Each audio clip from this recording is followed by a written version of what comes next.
বাংলাদেশের সর্বোচ্চ সাংবিধানিক পদ রাষ্ট্রপতি। আমার আপনার মতো সাধারণ মানুষ তাকে মহামান্য বলে সম্বোধন করেন। রাষ্ট্রপতির হাতে কিছু বিশেষ ক্ষমতাও আছে।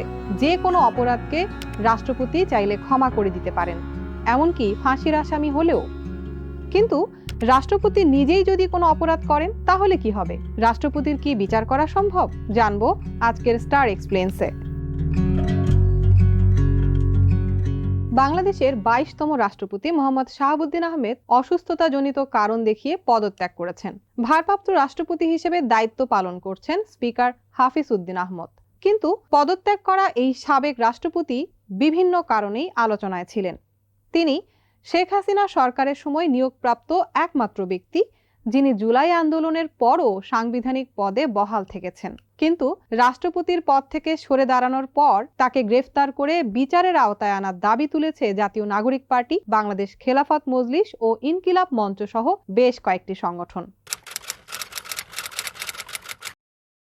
বাংলাদেশের সংবিধানের 51 অনুচ্ছেদে রাষ্ট্রপতির দায় মুক্তির বিষয়টি উল্লেখ করা হয়েছে। এই অনুচ্ছেদে রাষ্ট্রপতিকে দুই ধরনের সুরক্ষা দেওয়া হয়েছে। 51 1 অনুচ্ছেদ অনুযায়ী রাষ্ট্রপতির দায়িত্ব পালন করতে গিয়ে কোনো কাজ করলে বা না করলে তার জন্য তাকে কোনো আদালতে জবাবদিহি করতে হবে না। অর্থাৎ রাষ্ট্রপতি হিসেবে সাংবিধানিক দায়িত্ব পালনের অংশ হিসেবে নেয়া কোনো সিদ্ধান্ত বা পদক্ষেপের জন্য তার বিরুদ্ধে সরাসরি আইনি ব্যবস্থা নেওয়ার সুযোগ নেই।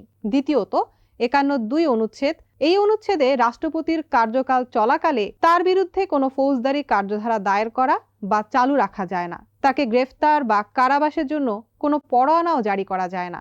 তবে এই সুরক্ষার ব্যাখ্যা নিয়ে আইনজ্ঞদের মধ্যে ভিন্ন মত রয়েছে। সুপ্রিম কোর্টের আইনজীবী ও সংবিধান বিশেষজ্ঞ শাহদিন মালিক দ্য ডেইলি স্টারকে বলেন, সংবিধানের এই সুরক্ষা মূলত রাষ্ট্রপতি যতদিন পদে বহাল থাকেন ততদিনের জন্য প্রযোজ্য।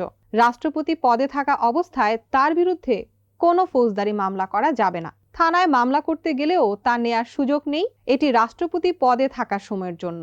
তবে পদত্যাগের পর পরিস্থিতি ভিন্ন। উনি এখন আর রাষ্ট্রপতি নন। ফলে পদত্যাগের পরের সময়টাতে নতুন কোনো অপরাধ করলে তার বিরুদ্ধে স্বাভাবিক আইনি ব্যবস্থা নেওয়া যাবে। আইনজ্ঞদের মতে রাষ্ট্রপতির দায় মুক্তি কোনো সাধারণ ক্ষমা নয়। এটি কেবল রাষ্ট্রপতির সাংবিধানিক দায়িত্ব পালনের সঙ্গে সম্পর্কিত কাজের ক্ষেত্রে প্রযোজ্য। অর্থাৎ রাষ্ট্রপতি হিসেবে দায়িত্ব পালন করার সময় কোনো রাজনৈতিক সিদ্ধান্ত নেওয়া, সাংবিধানিক ক্ষমতা প্রয়োগ করা বা রাষ্ট্রপতির পদ সংশ্লিষ্ট কোনো কাজের জন্য তাকে আদালতে দাঁড় করানো যাবে না। কিন্তু যদি অভিযোগ হয় তিনি রাষ্ট্রপতি হওয়ার আগে কোনো অপরাধ করেছেন, ব্যক্তিগতভাবে কোনো দুর্নীতিতে জড়িয়েছিলেন কিংবা রাষ্ট্রপতির দায়িত্বের বাইরে কোনো অপরাধ করেছেন, তাহলে সেই অভিযোগ তদন্ত বা বিচারের আওতায় আসতে পারে। আইনজীবীদের মতে শুধু অভিযোগ উঠলেই কাউকে গ্রেফতার করার সুযোগ নেই। একটি নির্দিষ্ট ও আমলযোগ্য অপরাধের অভিযোগ এবং আইনি প্রক্রিয়ার প্রয়োজন রয়েছে।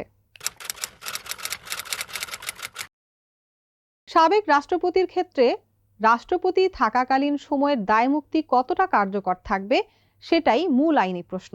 শাহদিন মালিকের মতে রাষ্ট্রপতি থাকা অবস্থায় কোনো অপরাধের অভিযোগ থাকলেও পদ ছাড়ার পর সেই অভিযোগে মামলা করা যেতে পারে। তিনি বলেন, রাষ্ট্রপতি থাকার সময় যদি কোনো অপরাধ করে থাকেন, ধরুন 2025 সালে, তখন তো 2025 সালে মামলা করা যেত না।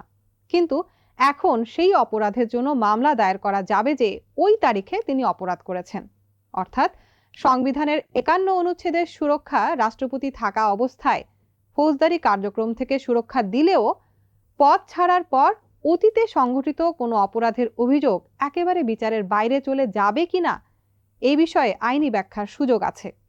তবে শাহদিন মালিকের মতে অভিযোগের গ্রহণযোগ্যতার জন্য নির্দিষ্ট অপরাধের তথ্য থাকতে হবে।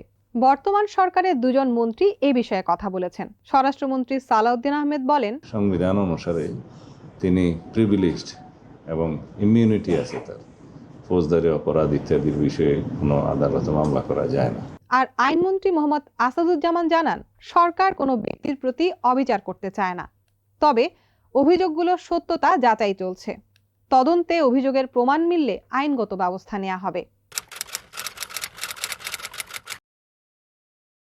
বাংলাদেশের ইতিহাসের সাবেক রাষ্ট্রপতির বিরুদ্ধে অপরাধের অভিযোগে বিচারের নজির খুব বেশি নেই। তবে সামরিক শাসন বা রাজনৈতিক পরিবর্তনের পর সাবেক রাষ্ট্র ক্ষমতাধর ব্যক্তিদের বিরুদ্ধে মামলা ও বিচার হয়েছে। সাবেক রাষ্ট্রপতি হুসেইন মোহাম্মদ এরশাদের বিরুদ্ধে দুর্নীতির অভিযোগে মামলা হয়েছিল।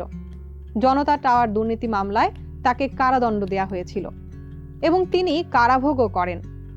ক্ষমতা ছাড়ার পর 1991 থেকে 1997 সাল পর্যন্ত প্রথম দফায় প্রায় 6 বছর এবং 2000 থেকে 2001 সালে দ্বিতীয় দফায় প্রায় 4 মাস কারাবন্দী ছিলেন তিনি। এছাড়া বাংলাদেশের পঞ্চম রাষ্ট্রপতি খন্দকার মোশতাক আহমেদের বিরুদ্ধেও মামলা দায়ের করা হয়।